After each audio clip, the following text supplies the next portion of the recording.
Hi friends, I am Abu Saad and you are watching Abu Saad classes. Today I am going to teach you about present perfect continuous tense. Perfect continuous tense होता क्या है? इन वाक्यों में काम भूतकाल में प्रारंभ होता है और वर्तमान काल में जारी रहता है और काम के जारी रहने का समय दिया जाता है। इन वाक्यों के अंत में रहा है, रही हैं, रहे हो आदि शब्द पाए जाते हैं।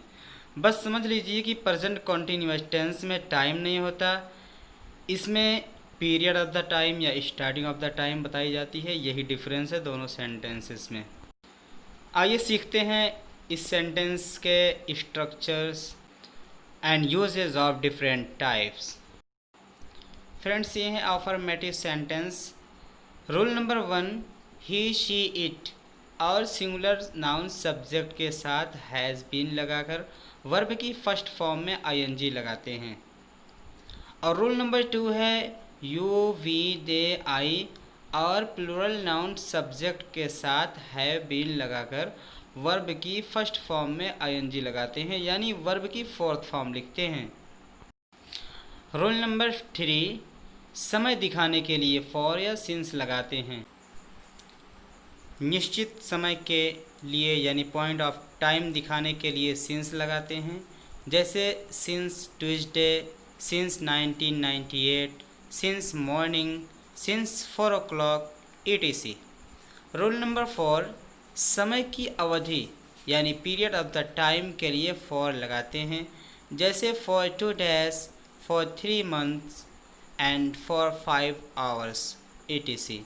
जैसे हम कह सकते हैं कि किसी समय को निर्धारित बताने के लिए फॉर का प्रयोग करते हैं और स्टार्टिंग ऑफ द टाइम बताने के लिए यानी प्रारंभिक समय बताने के लिए, करेक्ट समय बताने के लिए सिंस का प्रयोग करते हैं। समझते हैं इसको एग्जाम्पल्स के द्वारा। नंबर 1, राम इस किताब को 2 घंटे से पढ़ रहा है। यहाँ पर राम एक किताब पढ़ रहा है 2 घंटे से, लेकिन हमें पता नहीं कि वो 2 घंटा कौन सा, सुबह में या शाम में या रात में। बस इसमें यही है कि 2 घंटे से पढ़ रहा है, तो ये समय करेक्ट नहीं है, पॉइंट ऑफ द टाइम नहीं है, तो यहाँ पर निर्धारित समय बताया जा रहा है, इसलिए फॉर का प्रयोग करेंगे। जैसे Ram has been reading this book for 2 hours। Second example, लड़की सुबह से सो रही है। यहाँ पर करेक्ट टाइम बताया गया है, यानी जो भी काम कर रही है लड़की वो सुबह से कर रही है। हमें पता है कि समय कौन सा था, इसलिए यहाँ पर सिंस का प्रयोग हुआ है। The girl has been sleeping since morning. लड़की सुबह से सो रही है। देखते हैं फ्रेंड्स और एग्जाम्पल्स। तीसरा है वो इस घर में जनवरी से रह रहा है। यहाँ पर फिक्स टाइम बताया गया है, करेक्ट टाइम बताया गया है कि जो काम यहाँ पर हो रहा है वो जनवरी से हो रहा है, इसलिए यहाँ पर सिंस का प्रयोग हुआ है। जैसे इंग्लिश है he has been living in this house since January. Fourth sentence है हम इस विभाग में 2 महीने से काम कर रहे हैं, बट टाइम पता नहीं कि वो कौन सा महीना था, कौन सा साल था, इसलिए यहाँ पर फॉर का प्रयोग हुआ है। We have been working in this department for 2 months। हम इस विभाग में 2 महीनों से काम कर रहे हैं। फ्रेंड्स, अब सीखते हैं निगेटिव सेंटेंस। निगेटिव सेंटेंस में केवल हैज़ या हैव यानी हेल्पिंग वर्ब के बाद नॉट लगाएंगे, बाकी सेंटेंस बाकी वर्ड्स हमारे सेम ही रहेंगे। एग्जाम्पल्स है वो 2 दिन से नहीं पढ़ रही है।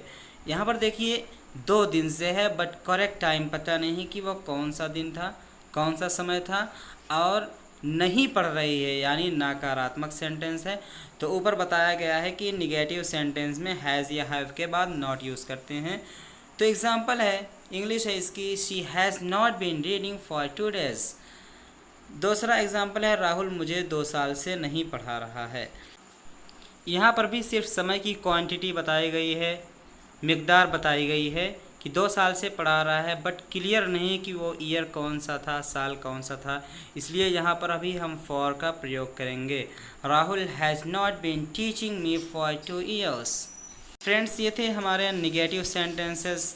निगेटिव सेंटेंसेस में कुछ चेंजिंग नहीं है, सिर्फ आपको हेल्पिंग वर्ब यानी हैज़ या हैव के बाद नॉट का प्रयोग करना है। बाकी वर्ब जो वर्ड्स हैं वो अपने ही पोजीशन पे रहेंगे, उसमें कोई चेंजिंग नहीं होगी।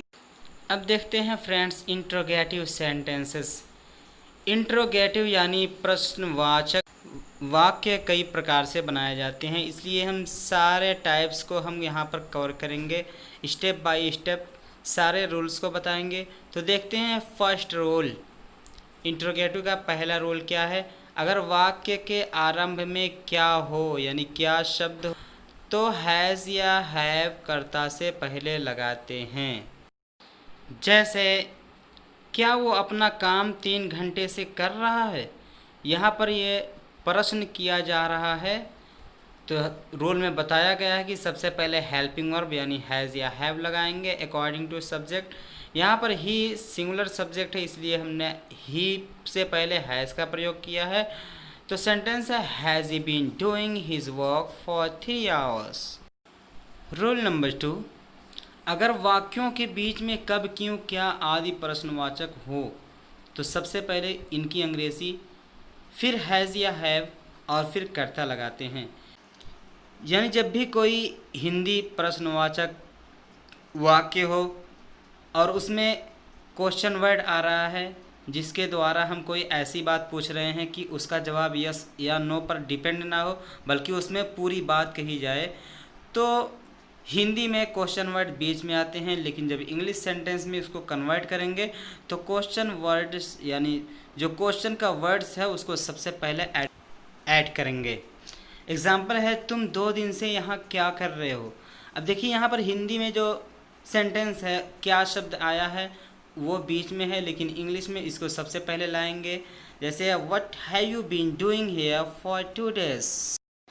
अब देखते हैं फ्रेंड्स थर्ड रूल, कितना, कितने, कौन सा। यानी जब English word how much, how many and which use हो यानी ये क्वांटिटी के लिए ये वर्ड्स यूज़ होते हैं तो उसके फ़ौरन बाद हम नाउन का प्रयोग करते हैं। फॉर एग्ज़ाम्पल इस मकान में 1 साल से कितने लड़के रह रहे हैं।